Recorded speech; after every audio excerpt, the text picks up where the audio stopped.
Electronics module রিভিউয়ের নতুন আরও একটি ভিডিওতে আপনাদের সবাইকে স্বাগতম। আমার হাতের এই মডিউলটির মডেল TP5100। এটা একটা চার্জিং মডিউল। চার্জিং মডিউল বলতে আমরা TP4056 জানি, আপনারা সবাই চিনে থাকবেন। এটা হচ্ছে TP4056 এর ডুয়াল প্রোটেকশন মডিউল, মানে এটাতে ব্যাটারি প্রোটেকশন সহ মডিউল, এটাতে ব্যাটারি প্রোটেকশন ছাড়া মডিউলটা। এই মডিউলগুলো দিয়ে একটা ব্যাটারি বা প্যারালাল করে কয়েকটা ব্যাটারি চার্জ করা যায়। এটার আউটপুট থাকে 4.2 ভোল্ট, তার মানে এটা ফুল চার্জ হলে 4.2 ভোল্ট হয়। এইটা দিয়ে যদি আমরা চাই যে 7.4 ভোল্টের ব্যাটারি চার্জ করব, তার মানে দুইটা ব্যাটারি যখন আমরা সিরিজ করলে দুইটা ব্যাটারি 3.7 প্লাস 3.7, তো 7.4 হয়। তো 7.4 ভোল্টের ব্যাটারি যখন আমরা চার্জ করতে চাই, তো তখন আসলে এই মডিউলগুলো দিয়ে হয় না। তো আপনারা আমার হাতে যে মডিউলটা দেখতে পাচ্ছেন, এটা দিয়ে 7.4 ভোল্ট ব্যাটারি চার্জ করা যায়। তার মানে আপনি দুইটা ব্যাটারি সিরিজ করে এই মডিউলটা দিয়ে চার্জ করতে পারবেন। আবার চাইলে একটা ব্যাটারিও চার্জ করতে পারবেন। তার মানে এটাতে দুই রকম আউটপুট আছে, 4.2 ভোল্ট এবং 8.4 ভোল্ট। তো এইটা আমি টেস্ট করব আর কি, টেস্ট করে আপনাদেরকে দেখানোর চেষ্টা করব। আপনারা ভিডিওটা দেখতে থাকুন। এই মডিউলটার এই আইসিটা 220 থাকে, 330 থাকে, একই স্পেসিফিকেশন, একই রকম সবই কাজ। এটা আপনি যদি পান 220 পান, তাহলে ঘাবড়ানোর কিছু নাই, একই জিনিস। মডেলটাও একই, TP5100। এই মডিউলটার এই পার্টটা হচ্ছে পাওয়ার ইনপুট পোর্ট, প্লাস এবং মাইনাস আছে, দেখতে পাচ্ছেন। এখানে আমরা 5 থেকে 15 ভোল্ট পর্যন্ত ইনপুট দিতে পারি, 5 থেকে 15 ভোল্ট পর্যন্ত ইনপুট আমরা দিতে পারবো। আর এখানে হচ্ছে ব্যাটারি প্লাস ব্যাটারি মাইনাস।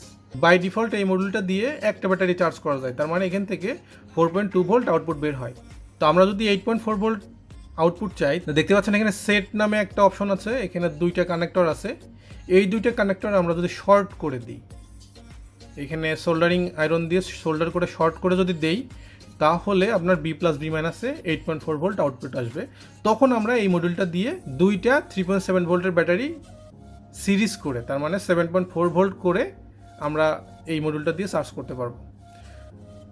এখানে আপনারা যদি চান কোনো বক্সে বা নিজের মতো ইচ্ছা মতো কাস্টমাইজ করে বক্স করে একটা চার্জার বানানোর জন্য, তখন আপনারা চাইলে এখান থেকে আলাদাভাবে এলইডির জন্য চার্জিংয়ের এলইডি এবং স্ট্যান্ড বাই, চার্জিংয়ের সময় রেড এলইডি দেন তাহলে রেড এলইডি জ্বলবে, স্ট্যান্ড বাই মানে ফুল চার্জ হয়ে গেলে যদি গ্রিন এলইডি দেন তো এলইডি জ্বলবে।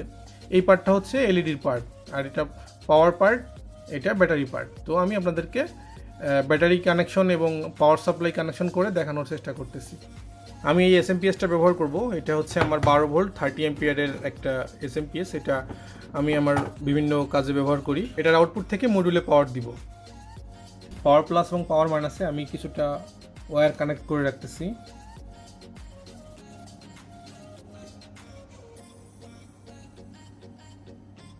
মাইনাস পার্টে কালো এবং প্লাস পার্টে লাল ওয়্যারটা কানেক্ট করে রাখলাম।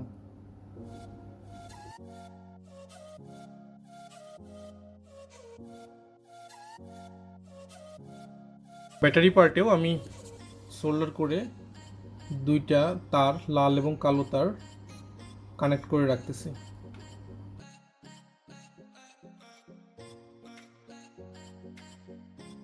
কানেকশনগুলো দেখতে পাচ্ছেন, আমি ইন পার্টে প্লাস মাইনাসে লাল এবং কালো, ব্যাটারি পার্টে প্লাস এবং মাইনাসে লাল কালো তার কানেক্ট করেছি।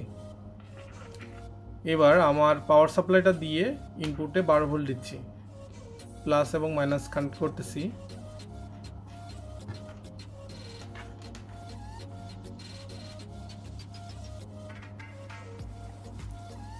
দেখতে পাচ্ছেন কানেক্ট করার সাথে সাথে এখানে ব্লু এলইডি জ্বলতেছে, নীল কালারের একটা এলইডি দেখতে পাচ্ছেন জ্বলতেছে।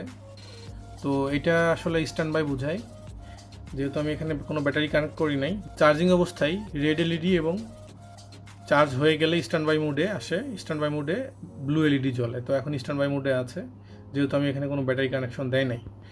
যেহেতু আমি প্রথমেই বলেছি এটা বাই ডিফল্ট আউটপুট থাকে 4.2 ভোল্ট, তার মানে আমরা একটা ব্যাটারি চার্জ করতে পারি, সিঙ্গেল একটা 3.7 ভোল্টের একটা ব্যাটারি। তো আমি এখন আপনাদেরকে দেখাচ্ছি এই মডিউলের আসলে বাই ডিফল্ট মোডে এটার আউটপুটটা আসলে কত আছে। আমি একটা মাল্টিমিটার দিয়ে মেপে দেখানোর চেষ্টা করতেছি। দেখতে পাচ্ছেন 4.2 ভোল্টই আছে, 4.256 দেখাচ্ছে হাবিজাবি। তো 4.2 ভোল্ট এটার আউটপুট আছে, এটা আমরা বুঝতে পারছি এবার। তো এখন পাওয়ারটা খোলা ছিল, আমি এখন পাওয়ারটা দিচ্ছি মডিউলটাতে। দেখতে পাচ্ছেন এখানে রেড এলইডি জ্বলতেছে, তার মানে আমার ব্যাটারিটা এখন চার্জ হচ্ছে। এই মডিউলটা ম্যাক্সিমাম 2 অ্যাম্পিয়ার পর্যন্ত কারেন্ট দিতে পারে একটা ব্যাটারি যখন লাগানো থাকে। যখন এটার আউটপুট ভোল্টেজ 4.2 থাকে তখন এটা ম্যাক্সিমাম 2 অ্যাম্পিয়ার পর্যন্ত কারেন্ট দিতে পারে। তো এটা দিয়ে আপনারা চাইলে এই মডিউলটা ব্যবহার করে 3.7 ভোল্ট ব্যাটারির জন্য ফাস্ট চার্জার তৈরি করতে পারেন। খুব দ্রুত সময়ে চার্জ হবে। TP4056 মডিউলের তুলনায় এটা অর্ধেকেরও কম সময়ে ফুল চার্জ করে দিতে পারবে আপনার ব্যাটারি। এই ব্যাটারিটাতে কী পরিমাণ কারেন্ট ফ্লো হচ্ছে আমি আপনাদেরকে মেপে দেখানোর চেষ্টা করতেছি। দেখতে পাচ্ছেন এখানে কারেন্ট ফ্লো হচ্ছে 0.98। তো আমার ব্যাটারিটাতে মোটামুটি ফুল চার্জ আছে। চার্জ কম থাকলে এটা আরও বেশি কারেন্ট নিত আমি আশা করি। মডিউলটা একটা ব্যাটারির জন্য ম্যাক্সিমাম 2 অ্যাম্পিয়ার চার্জিং কারেন্ট দিতে পারে। এখন আপনাদেরকে আমি 8.4 ভোল্ট আউটপুটের মুডটা দেখাবো। 8.4 ভোল্ট মুডে নিতে হলে এইখানে সেট বাটনে সোল্ডার করে শর্ট করে নিতে হবে। 8.4 ভোল্ট মুডটার জন্য আমাদের সেট বাটনটা শর্ট করতে হবে। আমি সোল্ডার করে শর্ট করে দিচ্ছি।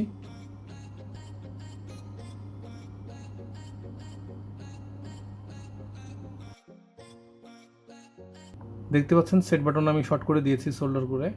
তো এখন আমার ব্যাটারি পার্টে 8.4 ভোল্ট আউটপুট হওয়ার কথা। তো আমরা চেক করি।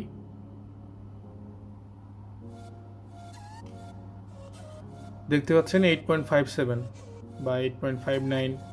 তো বলতে পারি আমরা এটা 8.4 ভোল্ট আউটপুট আছে। যেহেতু মাল্টিমিটারটা খুবই কম দামি মাল্টিমিটার, এটাতে অ্যাকুরেসি এত ভালো হবে না, এটাই স্বাভাবিক। দেখতে পাচ্ছেন আমি দুইটা ব্যাটারি সিরিজ করেছি, মাইনাস প্লাস, তারপর আবার মাইনাস প্লাস। তো আমার এটা মাইনাস এটা প্লাস। তো আমি ব্যাটারি ভোল্টেজটা আপনাদেরকে দেখাই, ব্যাটারি ভোল্টেজটা আসলে আমার কত আছে। দেখতে পাচ্ছেন ব্যাটারি ভোল্টেজ আছে আমার 7.89। তো এটা দুইটা ব্যাটারি সিরিজ করার কারণে হয়েছে। তো এই দুটাকে আমি এখন চার্জ করার চেষ্টা করব। দেখতে পাচ্ছেন এবার আমি মডিউলে পাওয়ার কানেকশনটা দিচ্ছি। দেখতে পাচ্ছেন এখানে রেড এলইডি জ্বলতেছে, তার মানে আমার ব্যাটারি চার্জ হচ্ছে। তো দুটো ব্যাটারির জন্য কতটুকু চার্জিং কারেন্ট দিতে পারতেছে মডিউলটা আমি কারেন্টটা মেপে দেখার চেষ্টা করতেছি। দেখতে পাচ্ছেন এটার ক্ষেত্রেও সেম একই 1.01 বা 1 অ্যাম্পিয়ার কারেন্ট ফ্লো করতেছে।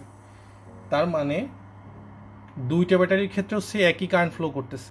এই জন্যই এই মডিউলটা দিয়ে ফাস্ট চার্জিং চার্জার বানানো সম্ভব। দেখতে পাচ্ছেন আমি 7.4 ভোল্ট ব্যাটারি চার্জ করতেছি। তো এই TP5100 মডিউলটা 7.4 ভোল্ট ব্যাটারির জন্য পারফেক্ট একটা চার্জার, একটা চার্জিং মডিউল। আপনারা চাইলে চেষ্টা করতে পারেন, চেক করবেন, চেক করে দেখতে পারেন, আর এটা দিয়ে ছোটোখাটো প্রজেক্ট বানাতে পারেন। তো আমার ভিডিওটা ভালো লাগলে অবশ্যই আমার ভিডিওটা লাইক করবেন আর আমার চ্যানেলটা সাবস্ক্রাইব করবেন। সবাই ভালো থাকেন, ধন্যবাদ।